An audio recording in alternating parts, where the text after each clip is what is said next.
مختار کی فضیلت میں 150 حدیثیں، مذمت میں صرف 2، جن میں سے ایک کی تو یہ حالت کہ جو مذمت میں لگ رہی تھی وہ بھی آگے چل کے فضیلت میں تبدیل ہو گئی۔ مگر ہمارے لیے مختار کی فضیلت کی ساری حدیثیں ایک طرف، اتنا جملہ ہی کافی ہے کہ چوتھے امام نے ہاتھ اٹھا کے اس طرح سے دعا دی تھی۔ کون سی روایت میں پڑھ رہا ہوں اس وقت؟ مختار نامہ ہی میرا موضوع ہے تو مصائب بھی جہاں جہاں ممکن ہوگا۔ منہال کوفی، بہت مشہور صحابی ہیں امام کے، کوفے میں رہتے ہیں، حج کے لیے آئے، اور حج ہو نہیں سکتا جب تک کہ آپ معصوم کی زیارت نہ کریں۔ وہ طواف نہیں ہے، تیرے مقدر کا چکر ہے نا، وہ جو ایک مصرع ہے اس ٹائپ کا۔ حج ہو نہیں سکتا، اصل حج کہتے ہی اسے ہیں کہ خانہ خدا کے گرد گھومنے کے ساتھ امام معصوم کی زیارت۔ یہ جملہ کل مختار نامے میں بہت اہم جملہ بننے جا رہا۔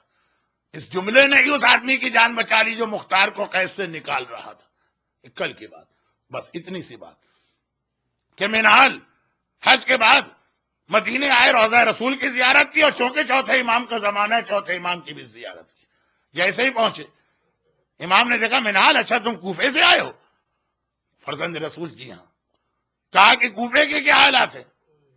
کہا مولا آج کل تو بہت اچھے حالات، مختار اچھی طرح سے آپ کے بابا اور آپ کے خاندان کے ظالموں سے انتقام لے رہے۔ چوتھے امام نے کس کا نام لیا؟ اپنے بابا حسین کے گلے پہ خنجر چلانے والے شمر کا؟ نہیں۔ اپنے جوان بھائی اکبر کے سینے میں برچھی اتارنے والے کا؟ نہیں۔ اپنے چچا کے بازو قلم کرنے والے کا؟ نہیں۔ چوتھے امام نے جیسے ہی یہ سنا کہ منہال ایک بات بتاؤ، ہرملہ پکڑا گیا کہ نہیں پکڑا گیا؟ اللہ اللہ، میرا چوتھا امام، دیکھیے کچھ لفظ ہم امام کے لیے استعمال کرتے ہیں لیکن وہ توہین کے لیے نہیں ہے کہ بےکس امام، مظلوم امام، لاچار امام، کہ اصل جملہ ہے حکم خدا کے آگے لاچار، طاقت ساری رکھتے ہیں، خدا نے روک دیا رک گئے۔ ہائے میرے مظلوم امام نے ایک بار ہاتھ اٹھائے اور کہا اے خدا ہرملا جلد از جلد پکڑا جائے، قطع اللہ یدیہ ورجلہ، اللہ اس کے ہاتھ اور پاؤں کاٹے، وَأَحْرَقَهُ فِي النَّارِ الدُّنْيَا قَبْلَ نَارِ الْآخِرَةِ، اور جہنم کی آگ سے پہلے وہ دنیا میں آگ کا مزہ چکھے۔ جناب خدیجہ کے فضائل میں ایک جملہ آپ سنتے ہیں کہ قرآن نے کہا وَوَجَدَكَ عَائِلًا فَأَغْنَىٰ، اے حبیب ہم نے تمہیں تنگ دست پایا تو غنی کر دیا۔ ہم کہتے ہیں نا کہ اللہ کہہ رہا ہم نے غنی کیا، دولت خدیجہ سے غنی ہوئی، عمل خدیجہ کا ہے، اللہ اپنی طرف نسبت دے رہا۔ الم یجدک یتیما فآویٰ، ہم نے تمہیں یتیم پایا تو اپنی پناہ میں لیا۔ ابو طالب پناہ دے رہے ہیں اور خدا کہہ رہا میں پناہ دے رہا ہوں۔ ابو طالب کے عمل کو اللہ نے اپنا عمل کہا، خدیجہ کے عمل کو اللہ نے اپنا عمل کہا، اور یہاں پر امام فرما رہے ہیں کہ اے خدا ہرملا کے ہاتھ پاؤں کاٹ اسی دنیا میں، اور آخرت کی آگ سے پہلے دنیا کی آگ میں جلا۔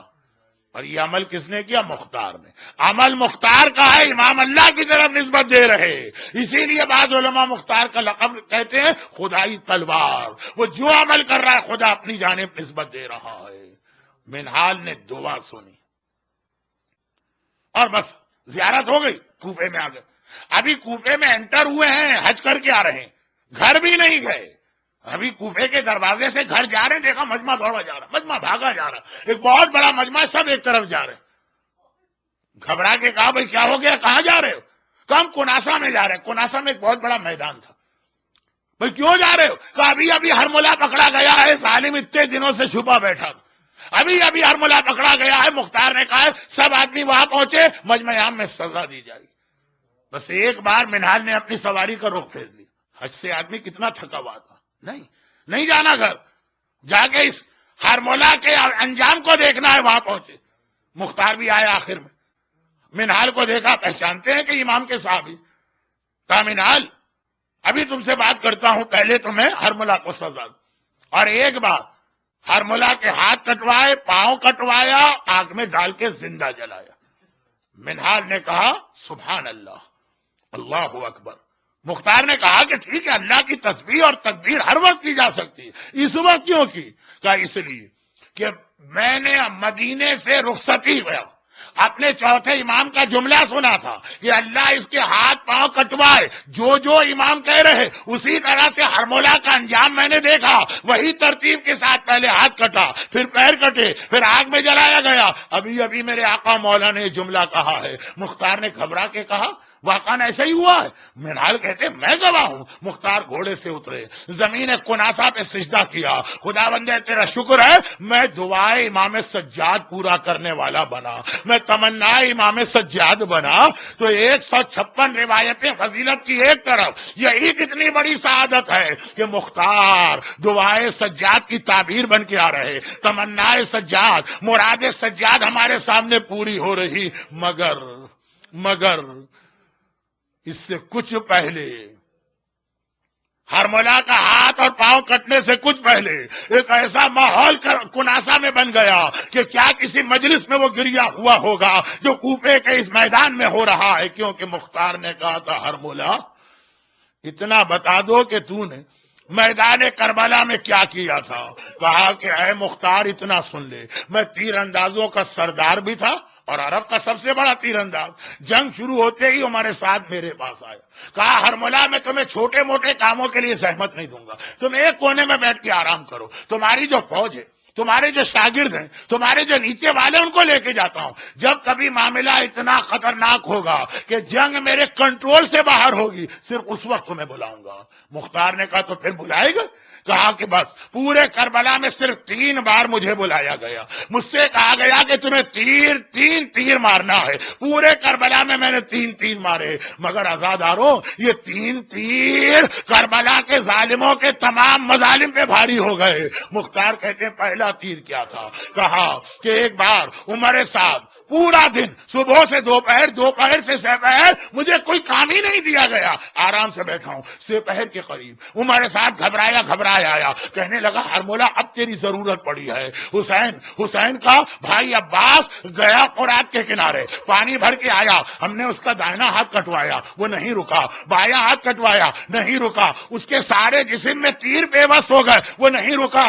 اے ہرمولا کیا تم سوچ سکتے ہو دونوں ہاتھ کٹنے کے بعد بھی کٹے ہوئے ہاتھوں سے عباس ایسا جہاد کر رہا کہ میری 30,000 کی فوج عباس کو نہیں روک پا رہی ہے۔ یہ پانی اگر خیمے میں پہنچ گیا غضب ہو جائے گا، عباس کو روکنا ہے، عباس کو روکنا ہے۔ ذرا سنیے، ذرا سوچیے وہ شیر جری کس طرح آگے بڑھا ہوگا کہ 30,000 کا لشکر ہاتھ کٹے ہوئے عباس کو نہ روک پایا۔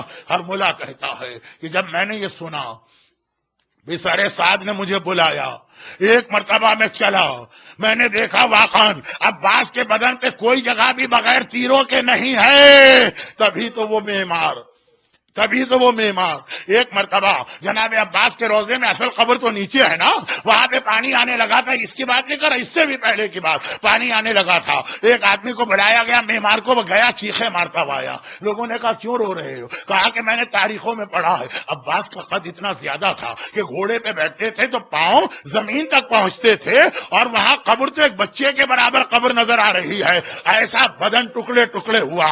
تو ہرملا کہتا ہے سارے بدن پہ اتنے تیر لگے ہیں، میں نے سوچا میں کیا کر لوں گا، اتنے تیر کھا کے جو نہیں رک رہا ہے، رکنا تو درکنار، رفتار سست بھی نہیں ہو رہی، میں ایک اور تیر مار کے کیا کروں گا۔ سوچنا چاہیے عباس کی طاقت کا راز کیا ہے؟ دائنا ہاتھ کٹ گیا، بائنا ہاتھ کٹ گیا، تیروں سے بدن چھلنی ہو گیا، پھر بھی کیوں نہیں رک رہے؟ میں نے غور کیا، ایک چیز سمجھ میں آئی کہ دونوں ہاتھوں کے درمیان ایک مشق ہے جس سے عباس بچا رہے ہیں، ہر تیر اپنے بدن پہ لے رہے ہیں، مشق پہ کوئی تیر نہ آنے پائے۔ بس میں سمجھ گیا عباس کی طاقت کا راز یہ مشق ہے، ہر سپاہی عباس کے بدن پہ تیر مار رہا ہے۔ میں نے اپنی کمان میں 3 بھال کا پہلا تیر جوڑا، عباس کے بدن پہ نہ مارا، مشق سکینہ پہ مارا، ایک بار پانی بہا اور بس عباس بھی گویا ختم ہو گئے۔ اب ایک بار عباس گھوڑے سے زمین کربلا پہ گرے، پہلی بار کا آقا میرا آخری سلام لیجیے۔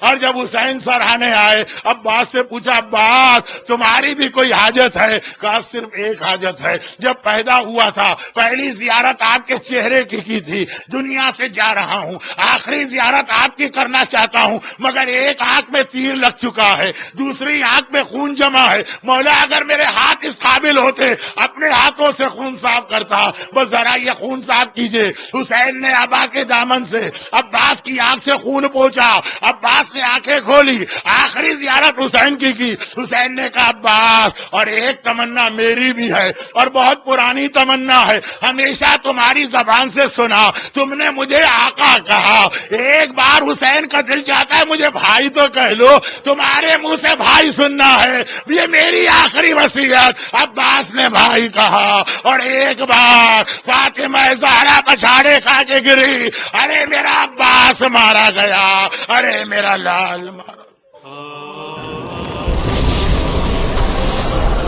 السلام على الحسين